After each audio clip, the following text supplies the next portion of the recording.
Well, let's get straight into it, Nicholas. What makes you optimistic about Greece's economy today? Well, thank you, Joan, and thanks for having me here. It's a pleasure to be here in this beautiful room with all these fine people. And listen, I think there's a lot to be, to state the obvious, a lot to be optimistic about for Greece's economy. My family business, Libra Group, of which I'm the vice chairman, has been operating in Greece since the 70s. And we never left during the crisis. And we continued investing and continued supporting people, continued to invest in areas. We made some of the first renewable energy investments, for instance. We made some of the first other types of investment. And, for 10 years, Greece went through a crisis worse than the Great Depression in the United States, if you look at the figures. And, the Greek people suffered a great deal. A lot of people left. But it has the fundamentals of the Greek, let's say, attraction for investment never changed. And that was the people, the country and its beauty, the geopolitical, geostrategic location of Greece, which is really important. And, many other things. And so our sort of bet, let's say, was that Greece was always going to come back, and it was always going to come back in a huge way. And I think you're seeing that now. And so Greece is growing at a faster rate than most European countries, I think all European countries. And it's just that pent up sort of,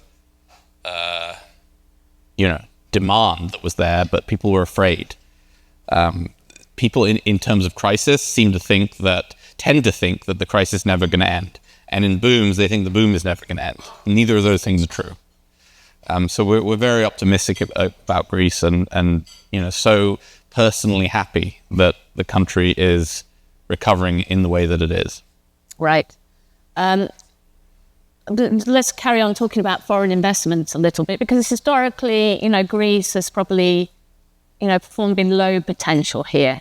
So how important is foreign investment for Greece and the wider region? Why are your Libra Group, why are you making this such a priority? Yeah, thank you. First of all, we're Greek. So partially we view it as our patriotic duty, especially in the bad times, to continue to invest in Greece.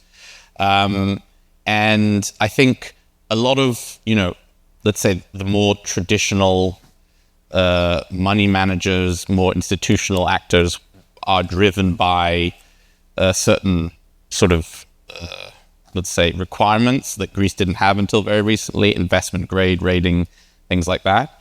And once that changed, I think people, we are, I won't say specifics, but we are currently in discussions with a top 20 global company to invest in Greece for the first time in a joint venture with us. And they just literally wouldn't do it until 2 of the 3 ratings agencies changed it to investment grade. It's like tick the box, right? And so, but companies like ours don't have that, restriction on it. And so I think now that has happened, you're seeing a rush into Greece. People are understanding that Greece is a really important country strategically as well. To the east of Greece, there's a lot of turmoil, and to the west, there's less. And so Greece, in many ways, is as we like to call it, a bastion of stability in terms of geopolitics as well. Right. What do you've told us you've been operating in Greece for a very long time now. So, what advice do you have for companies that are looking to strengthen cross-regional ties and get involved in the region? I think like any new country that one would enter, you have to find the right partners, and don't find the wrong partners. For lack of a better term. And I mean that on the upside and on the downside, right? I think the financial crisis in Greece And I remember driving through the center of Athens in 2012, 2013, and it was really sad and horrifying. Like 75% of the shops empty, and all of that. And so I think there's a real PTSD among the Greek people that is going to take some time to work its way out. But listen, I think Greece is continuing to focus on rebuilding its institutions, which is a critical element of investment. I think the one area that needs some focus, and I don't think anyone would disagree on this, is the justice system. There needs to be an adjudication mechanism for disputes that will arise in business. So I would say, if you'd asked me this question 4 years ago, I would have said something like it's high risk, high reward. At this point, it's limited risk, medium reward, if I can put it that way. But the country has made a lot of progress on building institutions that can be relied upon for foreign investment. And, I think I just met with the Minister of Development, and, ministers like that, government leaders like that, who was, trying to get us to invest in this or that. That's the way, they need to be on a plane around the world trying to bring money into Greece. So it's foreign direct investment is just critical. It gives a vote of confidence, and I hope a year from now, if I'm here, you can ask me about the deal that I just told you about, and I can say, I can tell you about it, because it's really very exciting. And I'm sure we're not the only one. Yeah, I'm sure we'd be delighted to have you back and tell us about that. But in the meantime, it'd be good to hear some examples of Libra Group's investments in the region over more than a decade.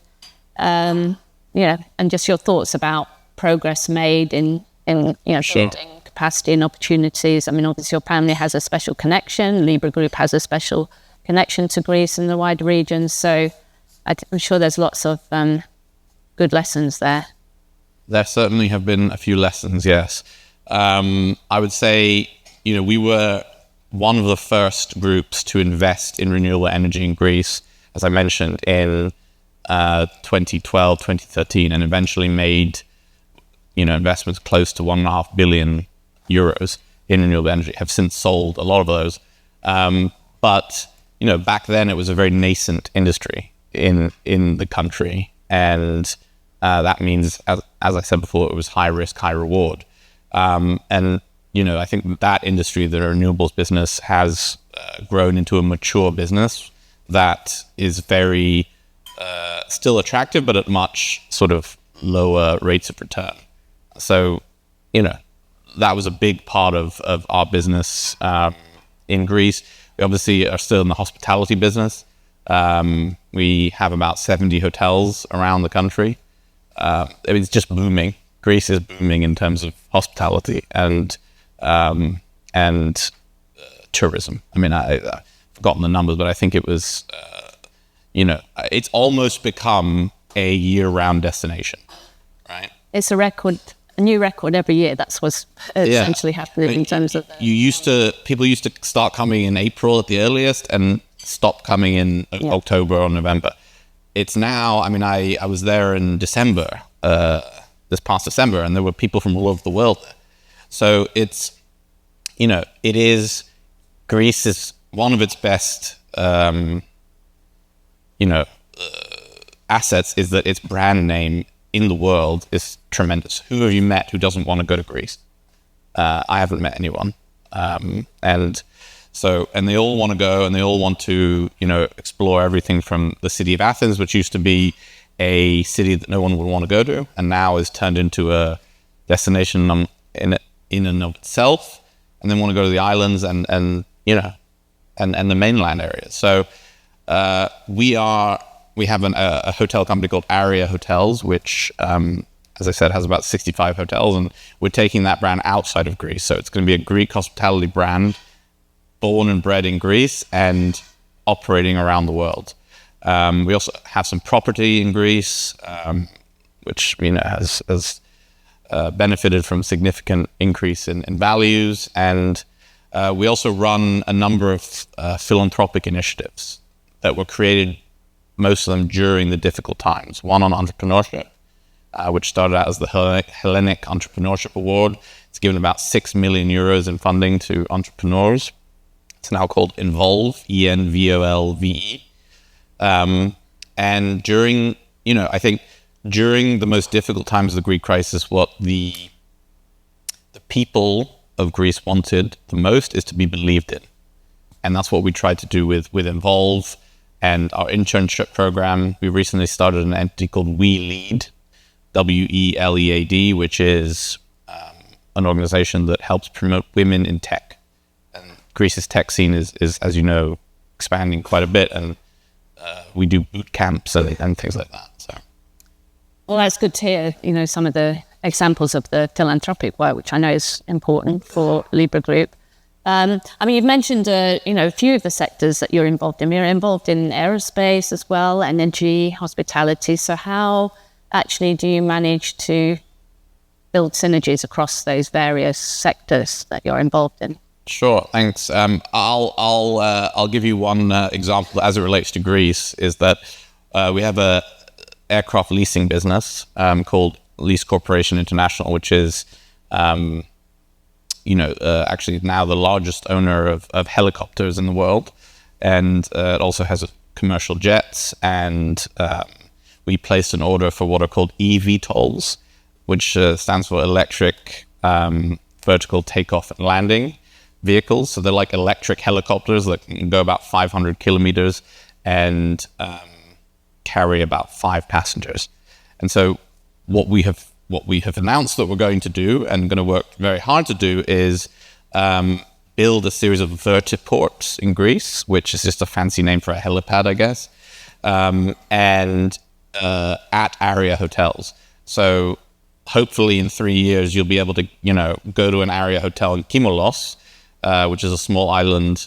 And then, the next visit, you want to go to one in Magi, and you take a eVTOL that was leased to Aria from LCI. So we try not to, we try to run our businesses independently, but that is one we're particularly excited about because I think Greece is a unique testing ground for an organization for a new aircraft like that. I mean, it's like they haven't been certified yet. Within a year, they hopefully will be. But right, final question.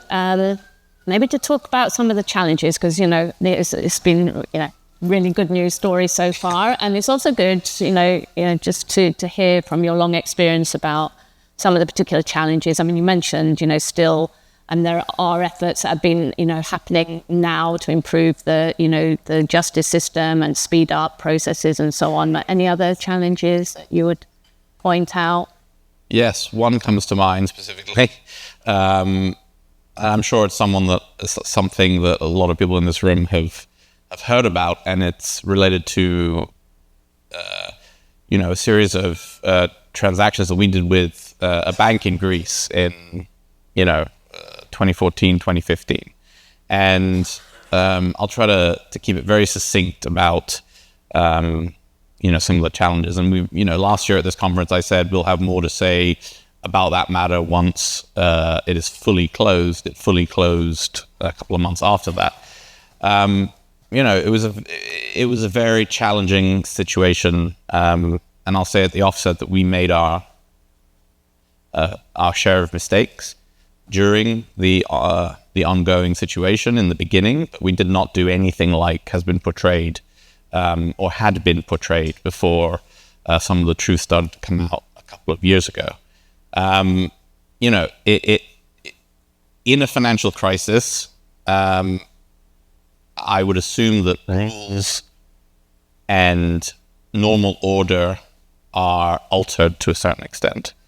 And that's somewhat what happened with us. We had an employee who was turned out to be a very bad guy who essentially used our name, our money, cloaked himself in our reputation to do some very bad things without us knowing. And this is all public and can be read about. And, for a long time, it was very difficult for us because we very much care about our reputation.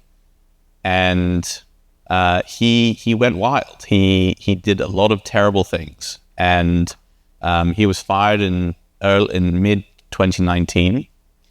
I